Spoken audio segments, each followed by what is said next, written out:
Ya, assalamualaikum warahmatullahi wabarakatuh. Waalaikumsalam warahmatullahi wabarakatuh.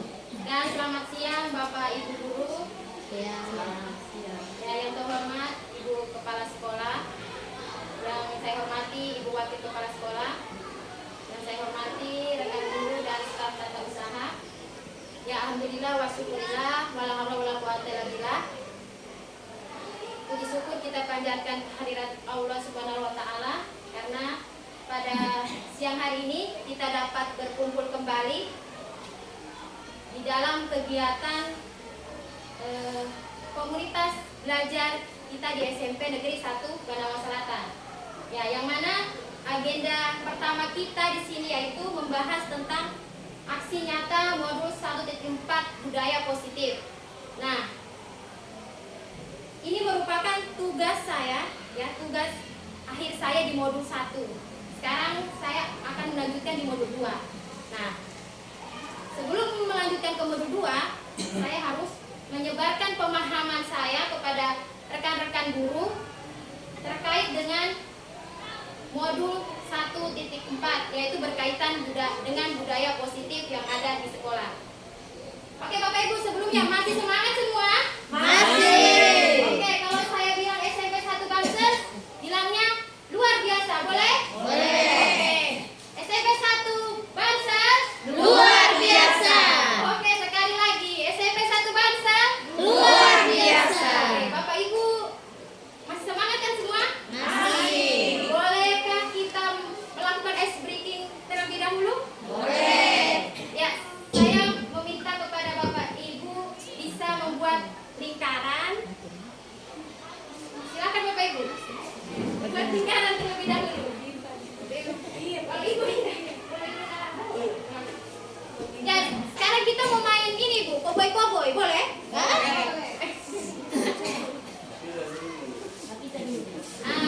Ternyata cuma satu orang Bapak ini. Yang paling gandeng dulu. Oke. Kiri kanan. Oke, nanti cara permainannya seperti ini. Ini ada lagi, Bu.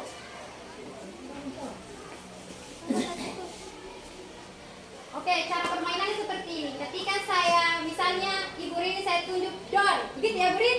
Jadi kita harus menunduk. Nah, kiri kanannya ini harus menyebutkan nama. Siapa paling cepat, dia menang. Ya? Nama teman. Ini misalnya door, tunduk Ibu Rin. Ini siapa namanya? Siapa yang paling cepat berarti dia menang. Yang kalah boleh keluar. Oke, siap? Siap Bapak Ibu? Siap. Jadi kita mulai dengan tepuk konsentrasi dulu. Konsentrasi dimulai. Gitu ya Bapak Ibu? Oke, konsentrasi. Konsentrasi dimulai. Door.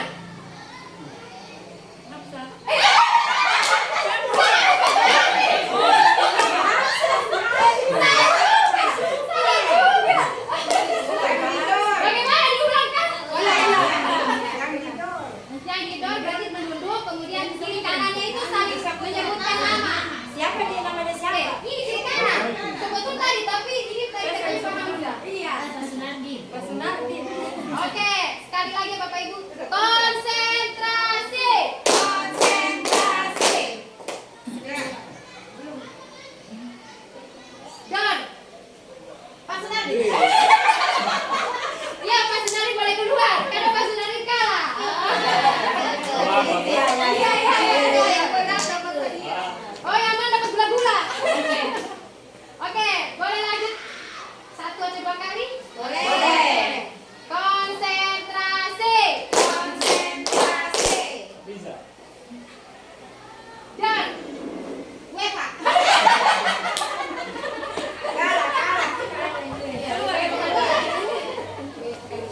Tes. Tes. Ya, bagaimana Bapak Ibu? Berikutnya apakah tidak mengantuk lagi atau masih mengantuk? Ya, alhamdulillah. Ya, Bapak Ibu, baiklah saya akan lanjut di modul 1.4 ini mengenai budaya positif, ya. Oke, sebelumnya selamat datang para guru hebat. Mari belajar bersama, berkolaborasi, saling mendukung demi mewujudkan disiplin positif di sekolah kita tercinta. Ya Bapak Ibu, seperti yang tadi telah disampaikan oleh Bu Kensek bahwa diharapkan masih ada lagi yang melanjutkan ini ya, pendidikan guru penggerak ya. Diharapkan Bapak Ibu untuk mendaftar ya, karena ini sangat baik sekali untuk kemajuan sekolah kita ya. Selanjutnya konsep utama modul budaya positif ini pertama yaitu mengenai perubahan paradigma belajar. Selanjutnya disiplin positif. Yang ketiga kebutuhan dasar manusia. Keempat motivasi perilaku manusia. 5 posisi kontrol. 6 keyakinan kelas, dan ketujuh segitiga restitusi.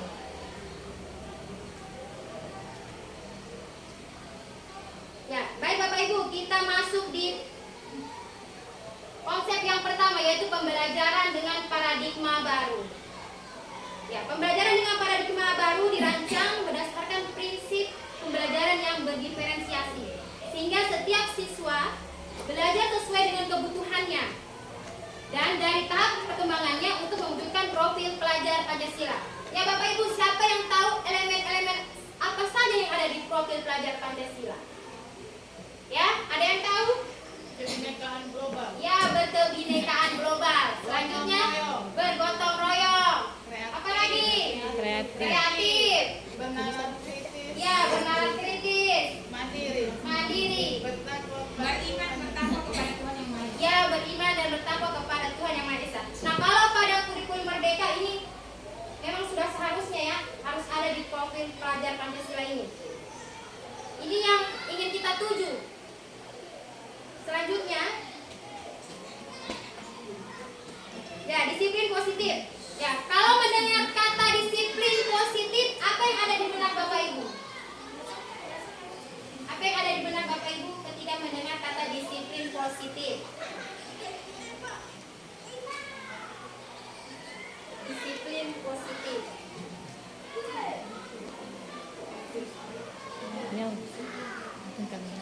Ada yang bisa membantu saya untuk menjawab? Apakah disiplin itu sesuai dengan aturan? Memberi hukuman? Iya, tapi dengan catatan kayak sebagai pelajar. Jadi disiplin kita tegur dengan catatan aturan itu kayak Pancasila, PKN dia harus membaca undang-undang Pancasila atau undang-undang. Jadi setiap dia melanggar kita kasih itu contoh apa? Itu dia punya konsekuensi. Definisinya. Erat kaitannya dengan perilaku. Kebiasaan yang positif. Iya. Disiplin dalam hal bertanggung jawab. Ya, Disiplin dalam hal berpakaian. Jadi yang positif. ya. Ya, berarti Yang baik. ya yang baik-baik. Gimana berarti? Disiplin positif itu pertama harusnya dari dalam diri sendiri dulu, Ya. diterapkan ke anak-anak. Terus disiplin positif itu dia tidak pakai hukuman atau hadiah. Begitu. Ya. Ya. Benar semua apa yang dikatakan oleh Bapak Ibu ya. Jadi disiplin ini biasanya berkaitan dengan aturan yang berlaku. Nah, kalau di sekolah kita adakah aturan? Ada kan? Ada. Di mana anak-anak paling lambat jam 7 sudah ada di sekolah. Ya. Jadi mereka itu melakukan disiplin terkait dengan aturan sekolah. sebagai pendidik, tujuan kita adalah menciptakan anak-anak yang disiplin diri sehingga mereka bisa berperilaku dengan mengacu pada nilai-nilai kebajikan universal dan memiliki motivasi intrinsik dan bukan motivasi ekstrinsik. Ya, mungkin Bapak Ibu tadi ada yang menyimak amanat dari saya. Ya, itu tadi motivasi intrinsik dan ekstrinsik. Nah, berarti kalau motivasi intrinsik adalah motivasi yang berasal dari dalam diri seseorang. Kalau ekstrinsik berarti dari luar. Ya. Ya itu. Dalam budaya kita, makna kata disiplin dimaknai menjadi sesuatu yang dilakukan seseorang pada orang lain untuk mendapatkan kepatuhan. Kita cenderung menghubungkan kata disiplin dengan ketidaknyamanan. Ya. Ya, disiplin positif merupakan salah satu cara penerapan disiplin yang bertujuan untuk menumbuhkan kesadaran serta memberdayakan anak untuk melakukan sesuatu tanpa sogokan, ancaman maupun hukuman. Ya, Bapak Ibu mau tidak kalau murid-muridnya itu melakukan sesuatu tidak karena imbalan ataupun karena ketidaknyamanan atas hukuman?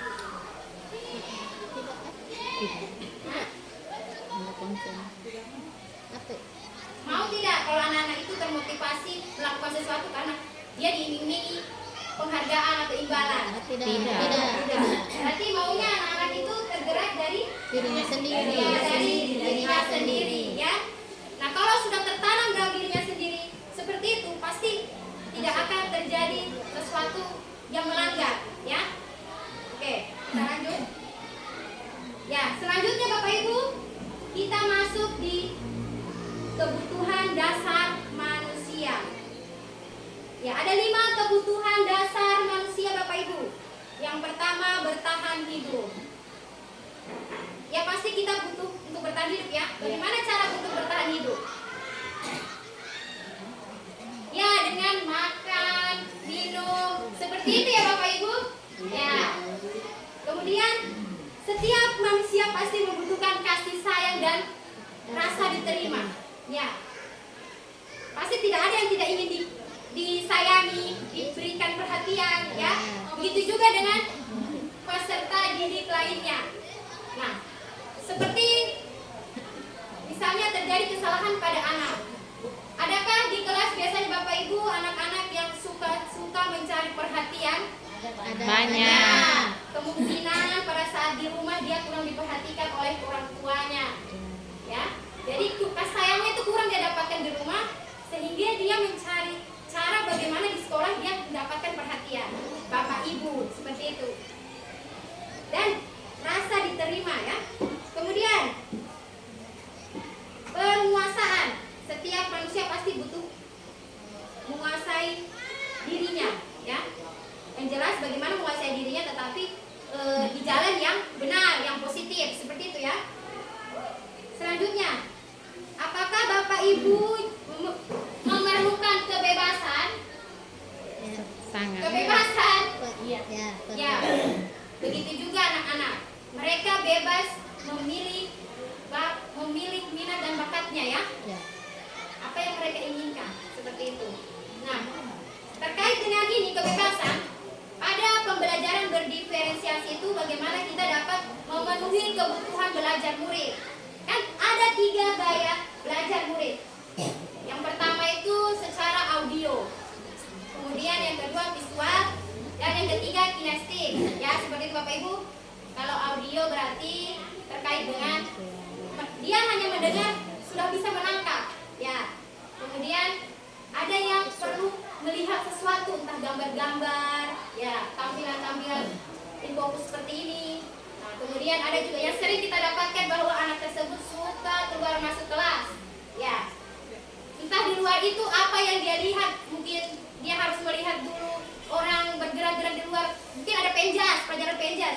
Dia nanti melihat itu, mengikuti gerakannya mungkin juga, nah, baru dia bisa memahami apa yang disampaikan, baru dia masuk lagi ke kelas, ya. Bagaimana Bapak Ibu? Ya? Ya. Nah, selanjutnya yang terakhir mengenai kesenangan.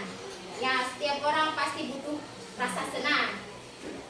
Oke, Kayak misalnya Bapak Ibu guru ketika mendapatkan suatu rezeki, misalnya saya ingin membeli sesuatu di mall, misalnya seperti itu. Dengan begitu saya merasa senang. Hasrat kesenangan saya ini terpenuhi. Seperti itu ya Bapak Ibu. Nah, kemudian bagaimana juga dengan anak-anak? Pasti juga mereka membutuhkan rasa senang saat berada di sekolah. Jadi bagaimana caranya kita dapat menciptakan rasa aman dan nyaman saat mereka berada di sekolah? Nah, ini tadi kasih sayang.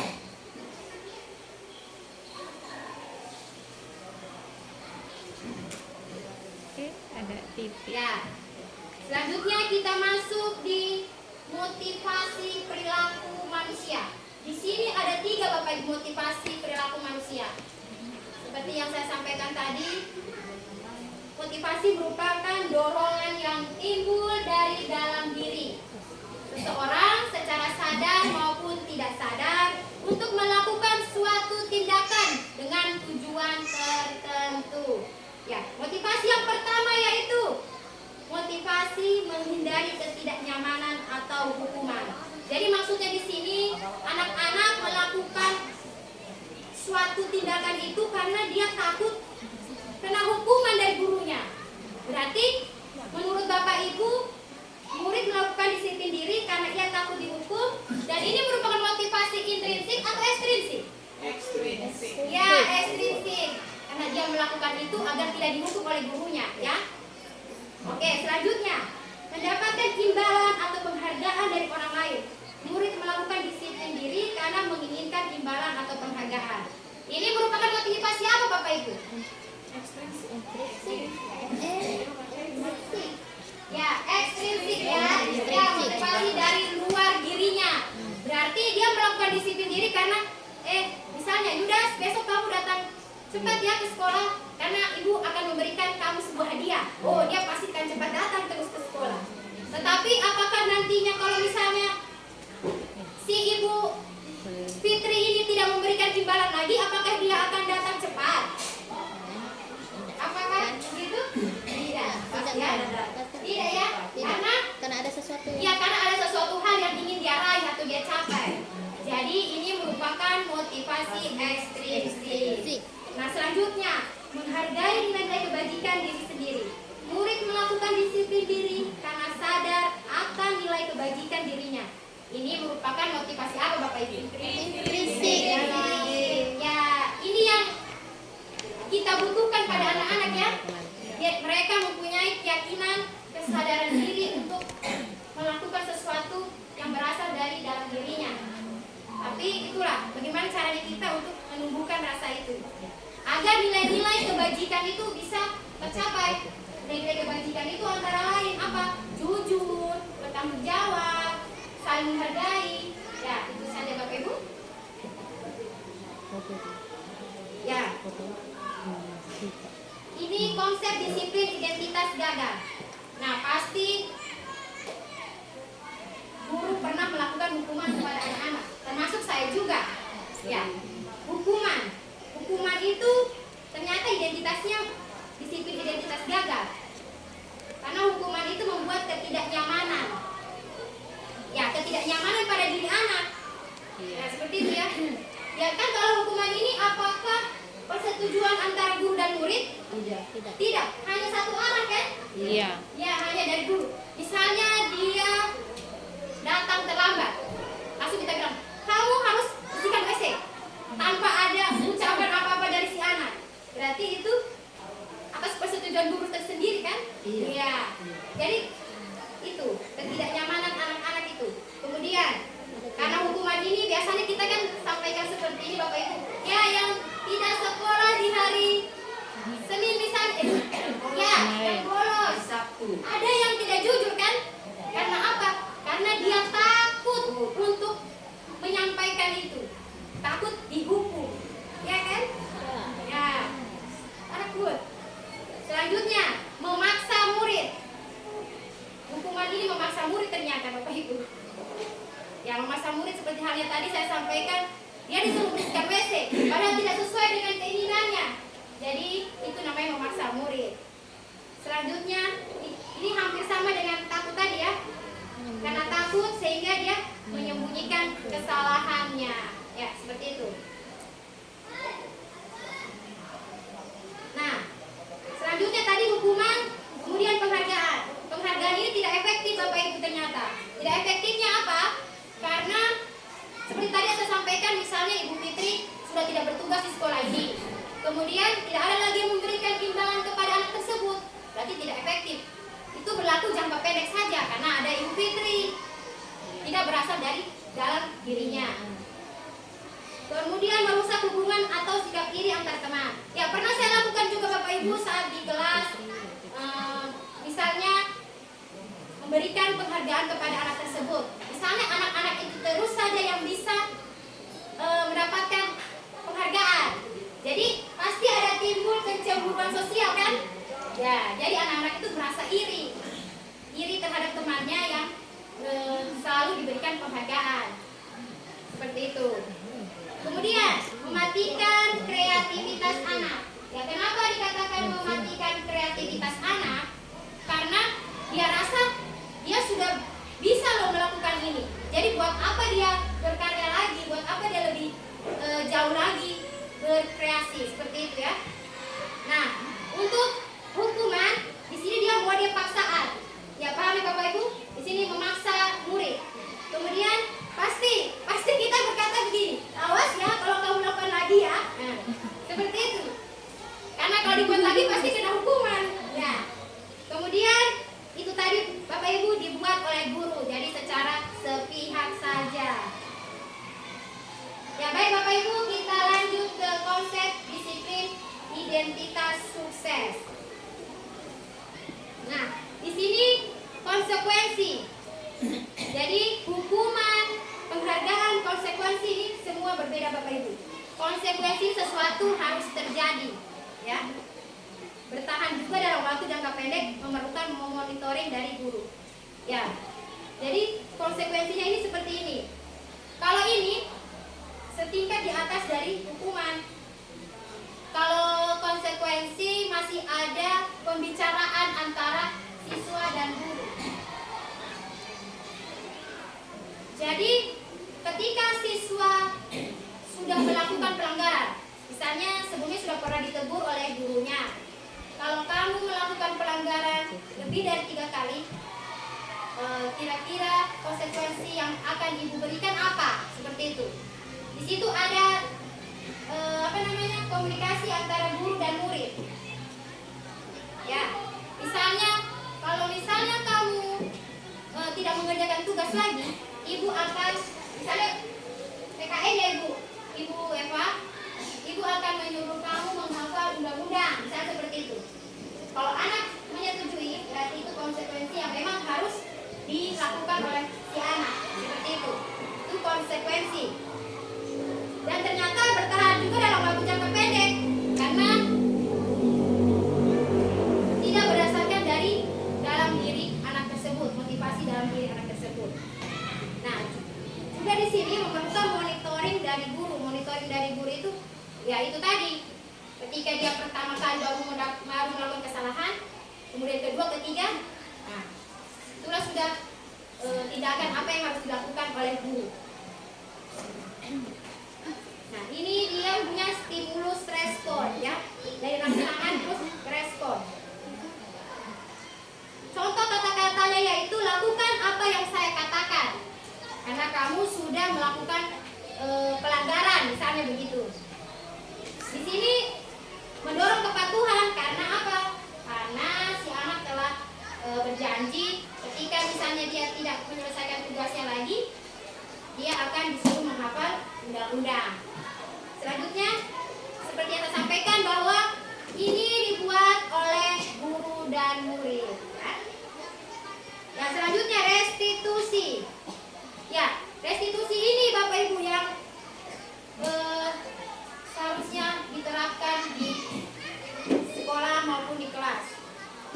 Dengan restitusi, murid akan bertanggung jawab terhadap perilakunya. Masalahnya akan terpecahkan, murid menghormati diri atau orang lain. Nah, ini dia bertahan dalam waktu jangka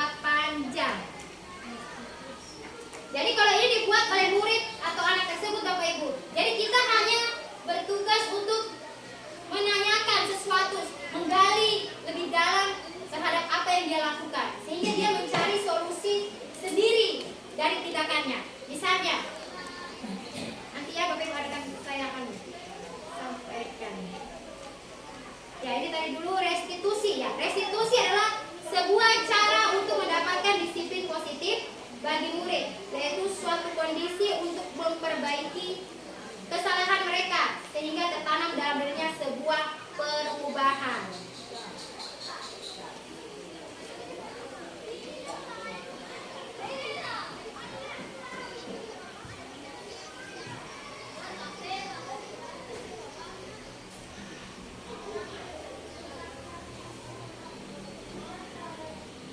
Oke Bapak Ibu, selanjutnya kita masuk di materi keyakinan kelas. Ya, mengapa keyakinan kelas? Mengapa tidak peraturan saja, peraturan kelas saja? Kira-kira apa ada yang ada di benak Bapak Ibu? Mengapa bukan peraturan kelas, tapi keyakinan kelas?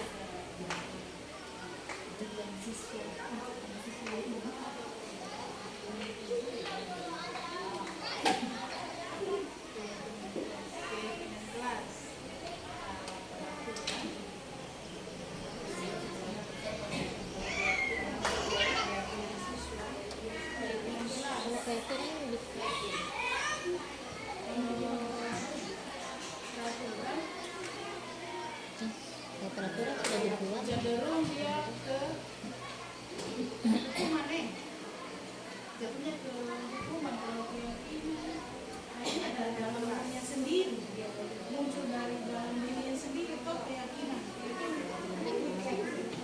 Iya, keyakinan kelas itu mau dibuat atas dasar keyakinan siswa, jadi menunjukkan jadi keyakinan kelas sama siswa. Gitu kan? Ya. Jadi muncul dari keyakinan kelas, keyakinan dari diri siswa sendiri, dari dalam diri siswa. Ya, mengapa keyakinan kelas dan mengapa tidak peraturan kelas saja? Ya, jadi betul yang disampaikan oleh Ibu Musrifah tadi, keyakinan kelas karena sesuatu yang diyakini oleh siswa di dalam satu kelas meyakini bahwa ketika mereka melakukan pelanggaran itu mereka akan mendapatkan konsekuensi yang telah mereka lakukan. Ya. Keyakinan kelas ini tidak boleh menggunakan kata-kata negatif. Keyakinan kelas harus menggunakan kata-kata positif. Ya. Kalau misalnya kita mendengar biasanya dilarang membuang sampah, itu masih negatif atau positif Bapak Ibu? Boleh negatif. Negatif, dilarang membuang sampah. Ya, berarti negatif. Kalau mau dirubah ke positif Bapak Ibu? Betul Bapak Ibu. Kemudian, apakah di kelas biasanya ada anak yang suka menyontek? Ada. Misalnya peraturan kelas sebelumnya jangan menyontek. Berarti keyakinan kelas apa yang harus kita ambil supaya jangan kan masih negatif. Berarti apa Bapak Ibu? Kegiatan sendiri. Melatih sendiri supaya tidak menyontek. Atau kalau saya katakan jujur boleh Bapak Ibu? Boleh. Lebih bagus jujur Bapak Ibu ya. Ya, jujur. Kemudian ini lagi. Kalau misalnya ada tidak? Pasti ada ya. Semua rata-rata anak-anak suka mengejek nama orang tua atau membuli. Ya. Menghargai sesama teman. Iya, betul, menghargai sesama teman. Iya. Ya. Oke Bapak Ibu. Selanjutnya, ini ada pertanyaan ya. Yang pertama, mengapa kita memiliki peraturan tentang penggunaan helm pada saat mengendarai kendaraan roda 2 atau motor? Kemungkinan jawaban Anda adalah untuk apa? Kenapa kita harus menggunakan helm? Keselamatan. Untuk keselamatan.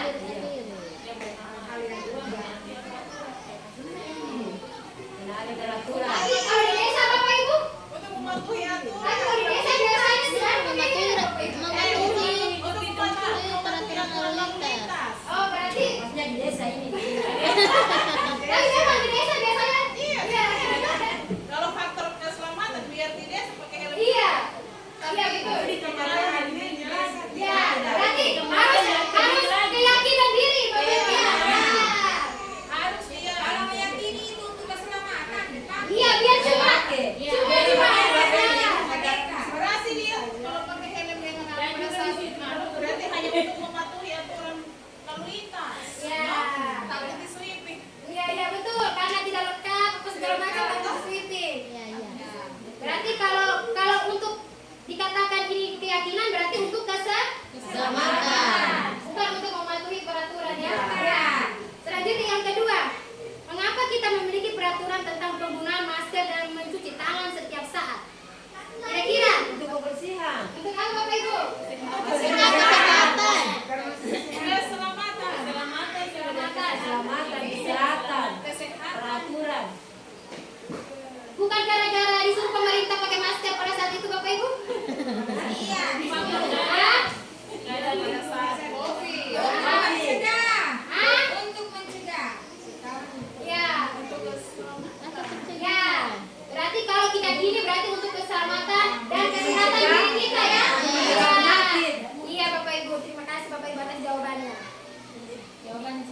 Ya,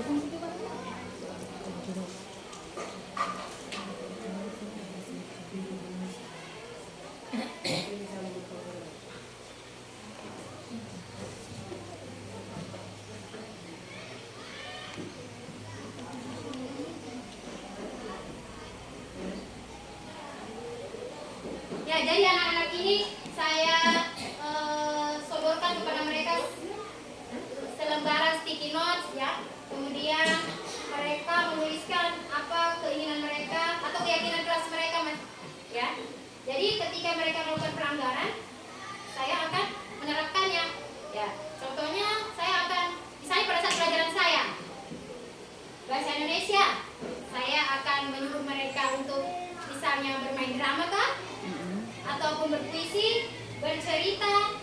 Nah, kalau bernyanyi masih bisa lah, saya suruh juga mereka bernyanyi, seperti itu. Nah, ketika misalnya mereka di antara pilihan-pilihan tadi tidak ada yang mau, biasanya mereka memilih sendiri, Bapak Ibu. Maunya mereka apa? Squat jump, push up, itu maunya. Itu atas kemauan diri kamu, ya kemauan diri kamu. Saya bilang, iya. Kalau begitu berapa kali? Maunya ada yang 5, ya sudah, laksanakan. Jadi kalau kamu masih melakukan itu lagi yang kamu lakukan. Saya bilang seperti itu, Bapak Ibu. Ya. Oh ya, selanjutnya saya akan memperlihatkan video ya, 5 posisi kontrol. 5 posisi kontrol dalam diri manusia.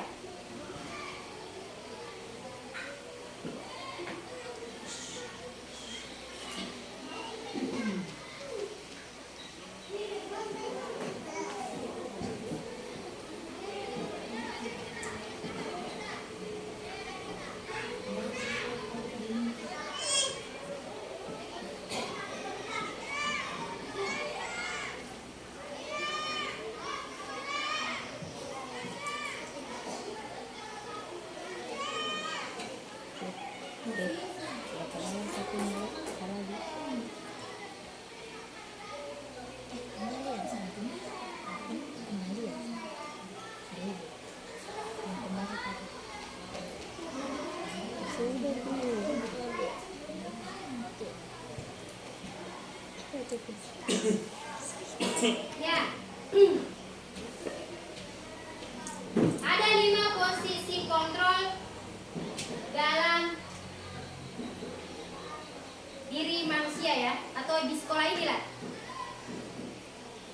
Yang pertama yaitu penghukum. Seorang penghukum bisa menggunakan hukuman fisik maupun verbal. Orang-orang yang menjalankan posisi penghukum senantiasa mengatakan bahwa sekolah memerlukan sistem atau alat yang dapat lebih menekan murid-murid lebih dalam lagi. Guru-guru yang menjalankan posisi penghukum akan berkata, patuhi aturan saya ya, awas jika kamu melanggar. Itu penghukum. Kamu selalu saja salah. Gitu. Selalu, pasti selalu yang terakhir selesai. Itu penghukum. Jadi tidak hanya fisik Bapak Ibu, bisa juga melalui verbal, ya. Guru seperti ini senantiasa percaya hanya ada satu cara agar pembelajaran bisa berhasil, yaitu cara dia dengan menghukum. Ya, menghukum. Nada suaranya tinggi, bahasa tubuh, mata melotot dan jari menunjuk-nunjuk mengharding. Ya, seperti itu ya. Ya, kira-kira Bapak Ibu, bagaimana perasaan murid ketika kita menghukum? Kira-kira Bapak Ibu bagaimana perasaannya? Takut. Takut. Kalau kita Kesal. Dia kesal pada siapa Bapak Ibu? kita Ya pada guru yang menghukum pastinya ya. Ya, pada guru yang menghukum. Apalagi ditunjuk. Ya bisa jadi, mohon maaf mungkin anak-anak pasti ada yang kesal, bahkan dia kayak membenci gurunya seperti itu dan tidak mau kayak acuh tak acuh pada pelajarannya misalnya seperti itu. Itulah posisi penghukum guru yang memang sering terjadi. Apalagi saya pernah melakukannya sebelum ikut CGP ini. Sekarang saya sudah menghindari untuk kayak menghukum secara fisik, mencubit apa, saya sudah menghindari itu semua.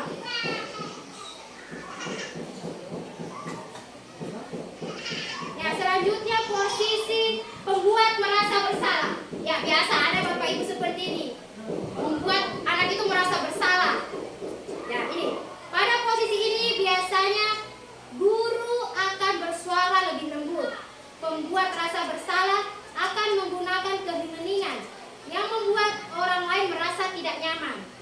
bersalah atau rendah diri. Kata-kata yang keluar dengan lembut akan seperti, ibu sangat kecewa sekali dengan kamu. Jadi ketika kita merasa berbicara seperti itu, pasti anak-anak kayak merasa bersalah. Berapa kali bapak harus memberitahu kamu ya, seperti itu. Gimana coba kalau orang tua kamu tahu kamu berbuat begini?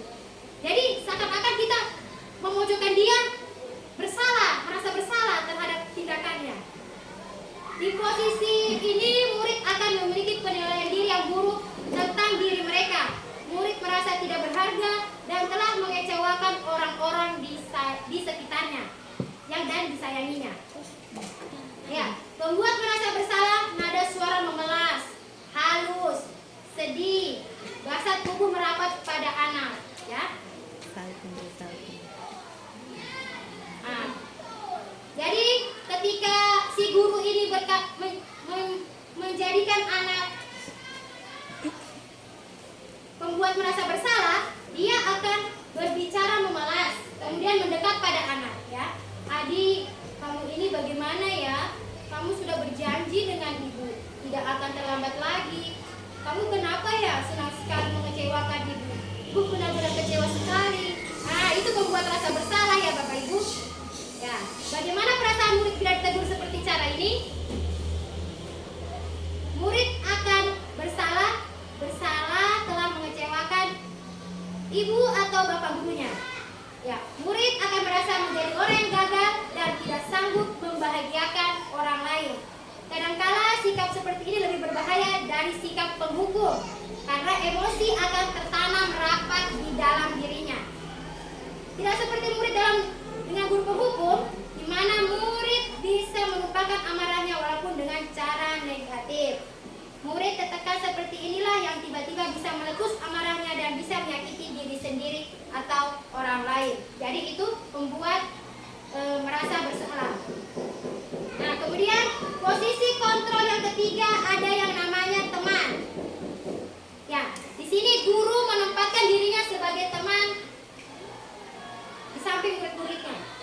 Guru pada posisi ini tidak akan menyakiti murid, namun akan tetap berupaya mengontrol murid melalui persuasif, yaitu bujukan-bujukan ya.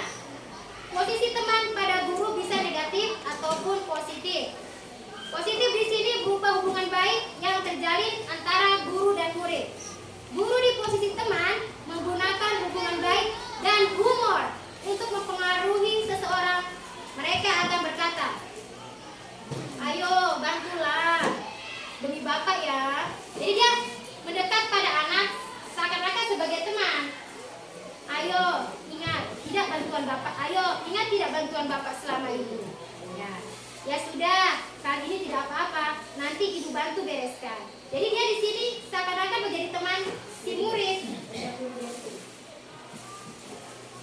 Nah, itu tadi hal positif ya. Kemudian hal negatif dari posisi teman ini adalah bila suatu saat guru tersebut tidak membantu, maka murid akan kecewa dan berkata, saya pikir bapak ibu teman saya. Murid merasa dikecewakan dan tidak mau lagi berusaha. Hal lain yang mungkin timbul adalah murid hanya akan bertindak untuk guru tertentu dan tidak untuk guru lainnya. Murid akan tergantung pada guru tersebut. Ya pasti dalam kelas bapak ibu biasa ada anak-anak yang lambat mengerjakan tugas. Kemudian ada yang disuruh majulah sini biar ibu bantu. Ada kan? Ada atau tidak bapak ibu? Ada. Ya kalau ada berarti bapak itu sedang berada di posisi kontrol sebagai teman. Ya. Selanjutnya, posisi kontrol yang keempat yaitu sebagai pemantau. Memantau berarti mengawasi. Pada saat kita mengawasi, kita bertanggung jawab atas perilaku orang-orang yang kita awasi. Posisi pemantau pada saat peraturan-peraturan dan konsekuensi dengan menggunakan sanksi atau konsekuensinya. Kita dapat hubungan pribadi kita dengan murid sebagai seseorang yang menjalankan posisi pemantau. Pertanyaan yang diajukan seorang pemantau, peraturannya apa? Apa yang telah kamu lakukan? Sanksi atau konsekuensinya apa? Nah, seorang pemantau saat mengadakan penghitungan catatan data yang atas perilaku seseorang. Posisi ini akan menggunakan stiker, slip catatan, ataupun daftar cek. Posisi pemantau sendiri berasal dari teori stimulus respon yang menunjukkan tanggung jawab guru dalam mengontrol murid. Ya, nada pemantau ini nada suaranya datar, bahasa tubuh yang formal. Adi, tahukah kamu jam berapa kita memulai? Tahu, Pak. Kamu terlambat 15 menit. Kamu sudah mengerti konsekuensinya yang harus dilakukan bila terlambat. Berarti ini sudah ada perjanjian sebelumnya ya, bahwa kalau dia terlambat ada konsekuensinya. Paham, Pak? Saya harus tinggal kelas pada jam istirahat nanti dan mengerjakan tugas ketertinggalan saya. Ya, benar. Nanti pada saat jam istirahat, kamu harus tinggal di kelas untuk menyelesaikan tugas yang tertinggal tadi. Saya tunggu. Bagaimana perasaan murid diperlakukan seperti ini? Murid memahami konsekuensi yang harus dijalankan karena telah melanggar salah satu peraturan sekolah. Guru tidak menunjukkan suatu emosi yang berlebihan, menjadi marah, atau membuat merasa bersalah. Murid tetap dibuat tidak nyaman, yaitu dengan harus tinggal kelas pada waktu jam istirahat dan mengerjakan tugas. Karena ini sudah merupakan konsekuensi yang dilakukan pada saat dibuat peraturan, ya, Bapak Ibu. Selanjutnya, posisi kontrol yang terakhir yaitu manajer.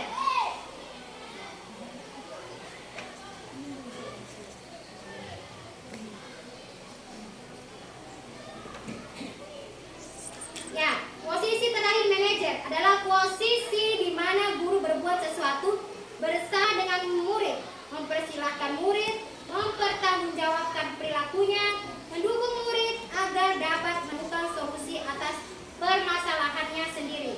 Seorang manajer telah memiliki keterampilan di posisi teman maupun pemantau. Dengan demikian bisa jadi waktu-waktu tertentu kembali kepada kedua posisi tersebut bila diperlukan. Namun, jika kita menginginkan menjadi manusia yang merdeka, mandiri dan bertanggung jawab, maka kita perlu mengacu kepada restitusi yang dapat menjadikan murid kita seorang manajer bagi dirinya sendiri. Nah, untuk posisi manajer ini, jadi di situ tidak ada hukuman Bapak Ibu, tetapi bagaimana guru dan murid saling bercakap-cakap untuk mengetahui, misalnya dia datang terlambat ke sekolah, apa alasannya dia terlambat, kemudian apakah anak itu bersedia memperbaikinya, apakah ada cara untuk dia tidak datang lagi terlambat ke sekolah, seperti itu ya Bapak Ibu. Jadi anak itu akan diberikan pemahaman, kemudian dia akan mencari solusi sendiri atas perbuatan yang telah dilakukannya.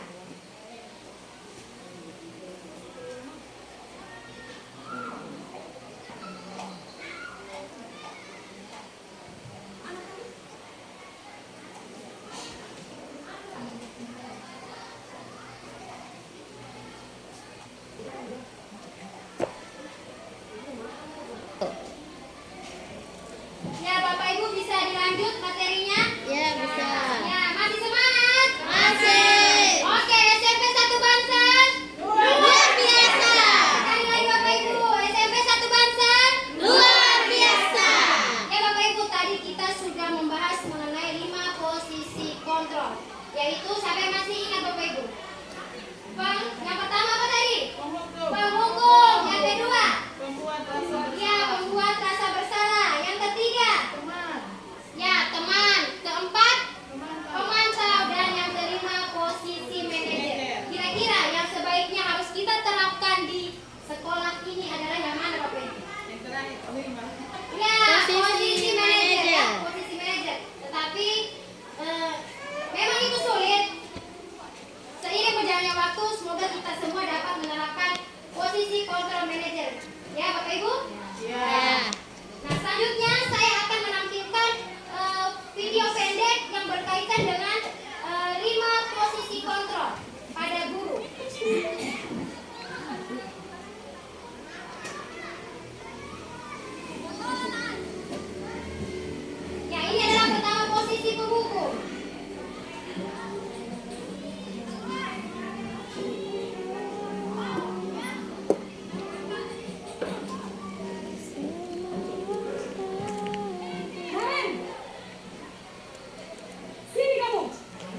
Awas.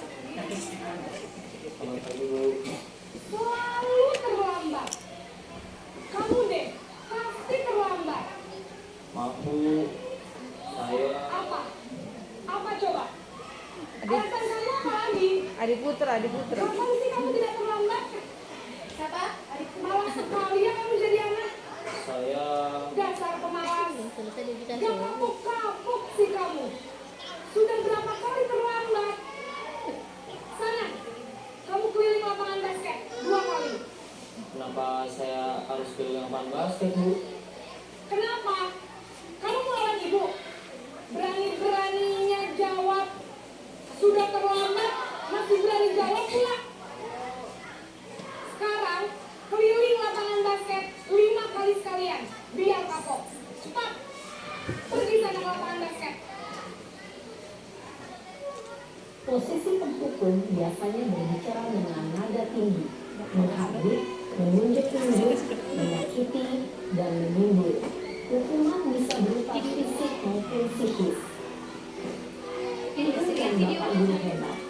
Dampak yang terjadi pada murid ketika guru berada pada posisi penghukum adalah murid cenderung akan memberontak, bahkan melintang dendam.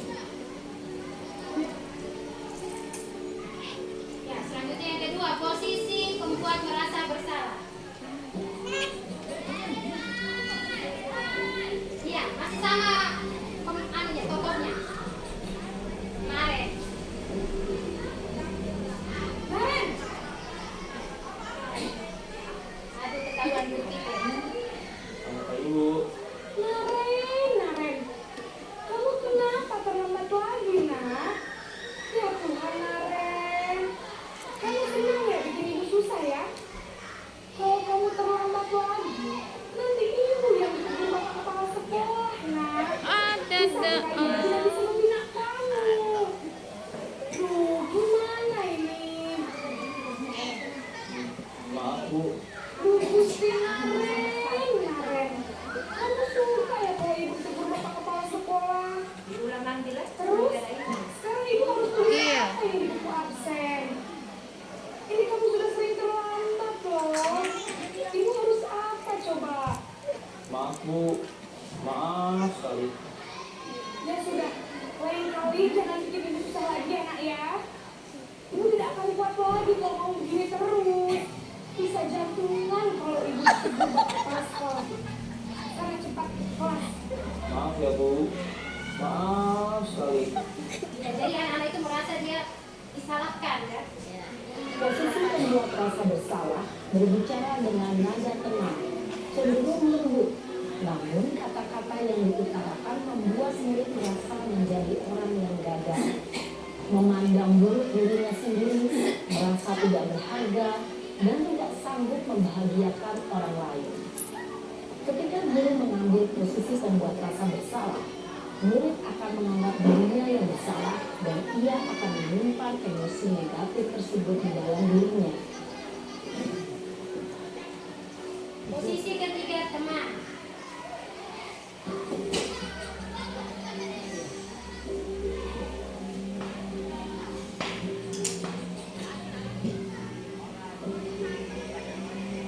Naren,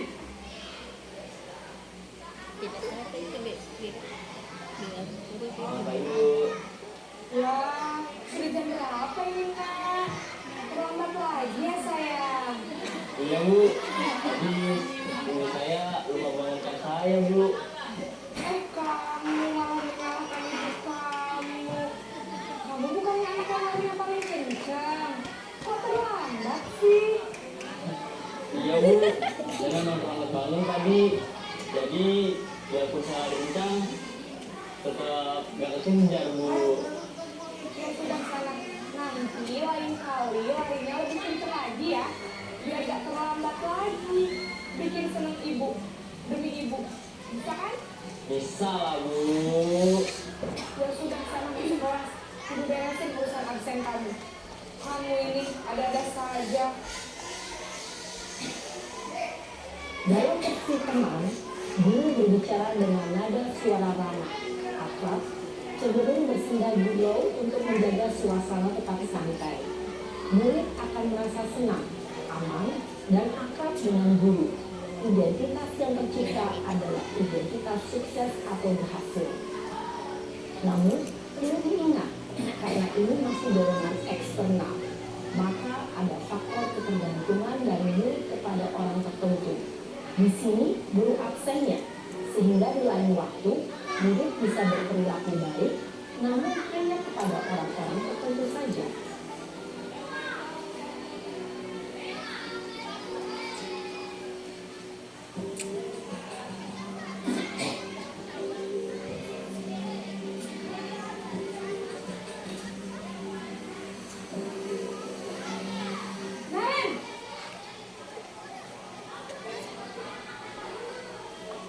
Selamat pagi Bu.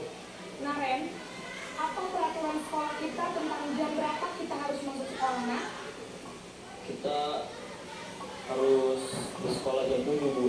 Iya betul, sekarang sudah jam 7.20. Naren sudah tahu konsekuensinya jika terlambat hadir. Paham Bu, saya harus tinggal kelas pas jam istirahat selama 20 menit. Iya benar, konsekuensinya demikian. Jadi nanti jam 9.30 pas istirahat, kamu harus tinggal di kelas, kerjakan tugas tambahan untuk tetap tinggal di hadir, ya? Baik Bu.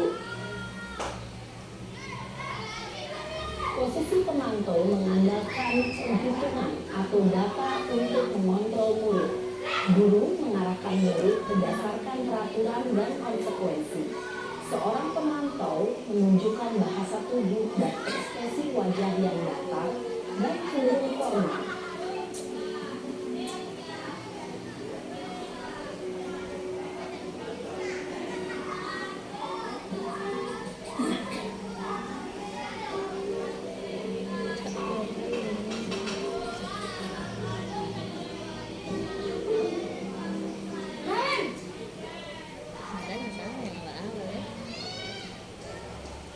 Selamat pagi Bu.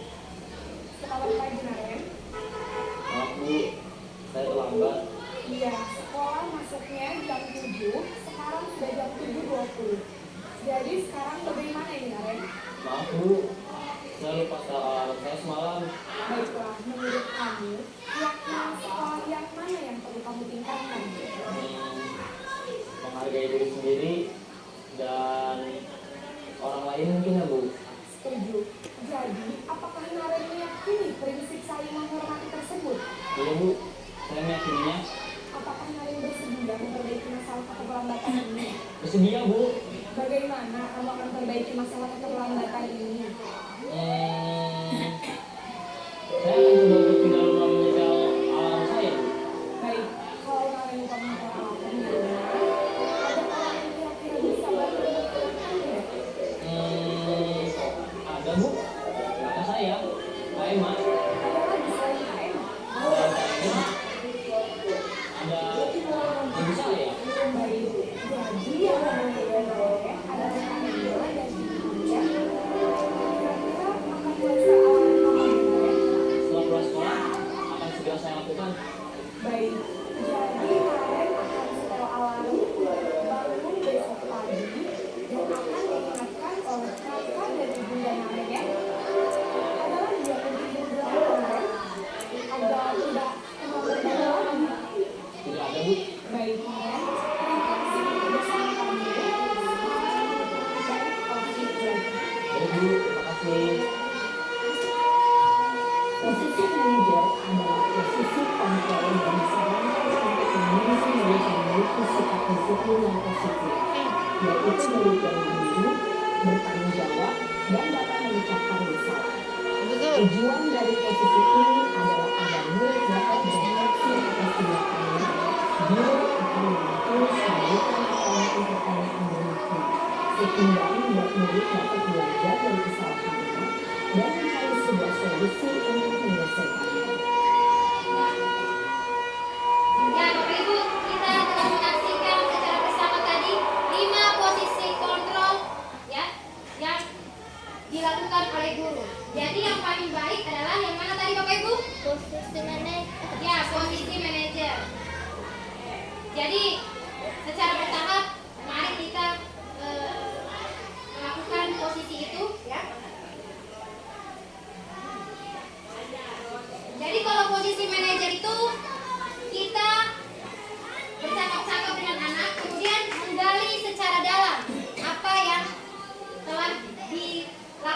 bagaimana kesalahannya dan bagaimana solusi untuk memecahkan dari masalahnya tadi.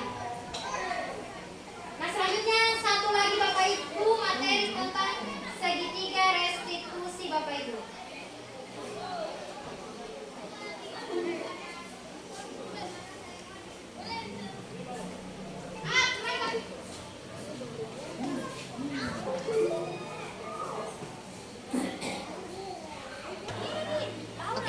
Ya, kita masuk di materi terakhir Bapak Ibu mengenai segitiga restitusi.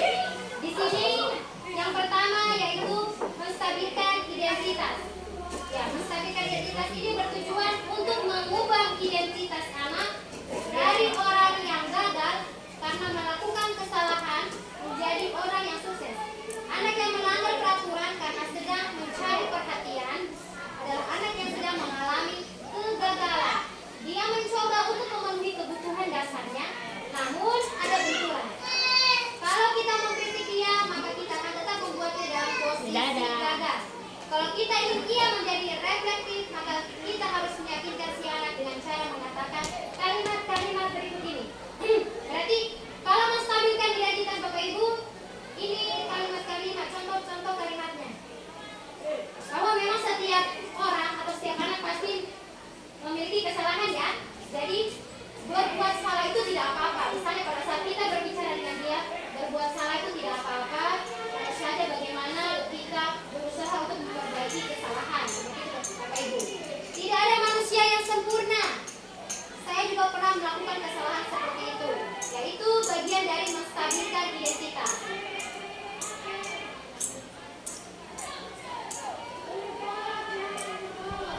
Nah, selanjutnya sisi yang kedua yaitu validasi tindakan yang salah.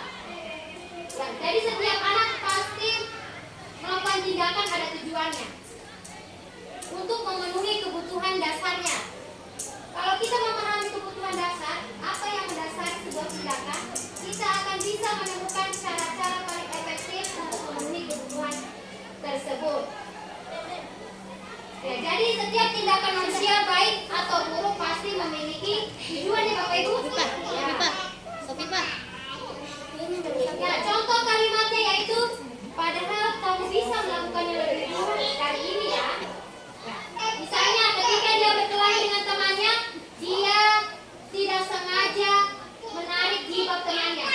Padahal dia bisa melakukan hal-hal buruk lainnya. Misalnya menarik rambutnya, menempeleng dan lain sebagainya. Tapi ini hanya dia lakukan menarik jilbab temannya. Kamu pasti punya alasan melakukan hal itu ya. Ya, misalnya kenapa kamu menarik jilbab temanmu? Nah, pasti dia akan berucap misalnya karena dia tadi telah mengejek nama orang tua saya, misalnya seperti itu.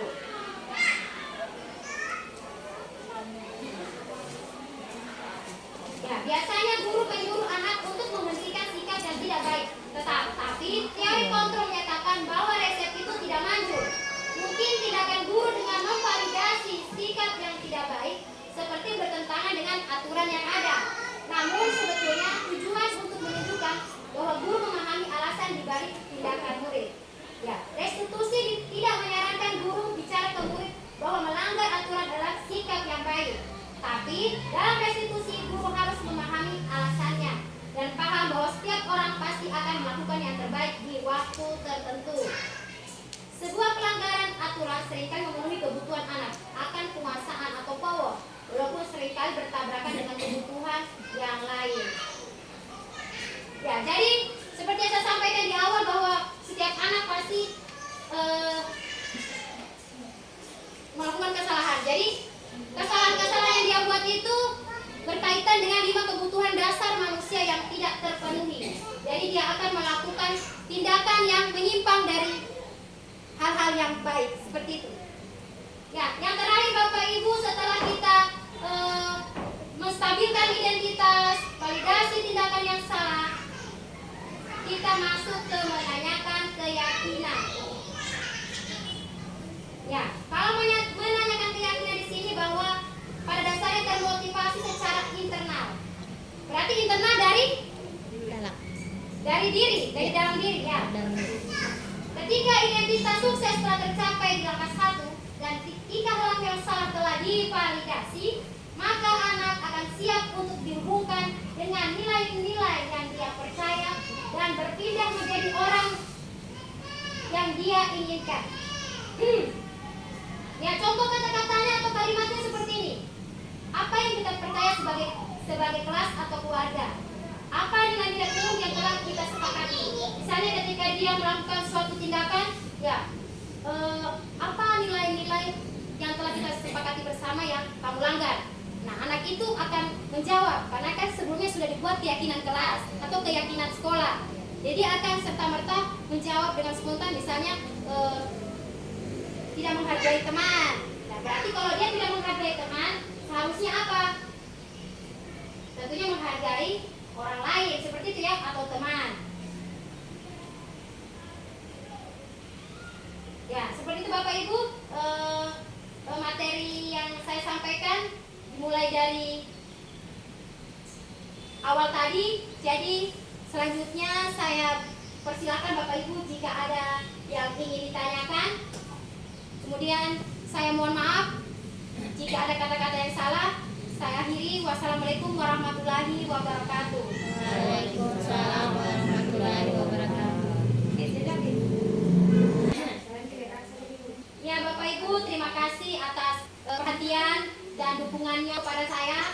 Semoga apa yang saya telah paparkan tadi, yaitu menyebarkan pemahaman budaya positif, dapat diterima dengan baik, kemudian dapat kita terapkan bersama di sekolah ini. Kita berkolaborasi, saling mendukung, saling kerjasama. Untuk itu saya mohon maaf jika ada salah-salah kata. Saya akhiri. Wassalamualaikum warahmatullahi wabarakatuh. Waalaikumsalam warahmatullahi wabarakatuh. Ya, tepuk tangan deh Bapak Ibu.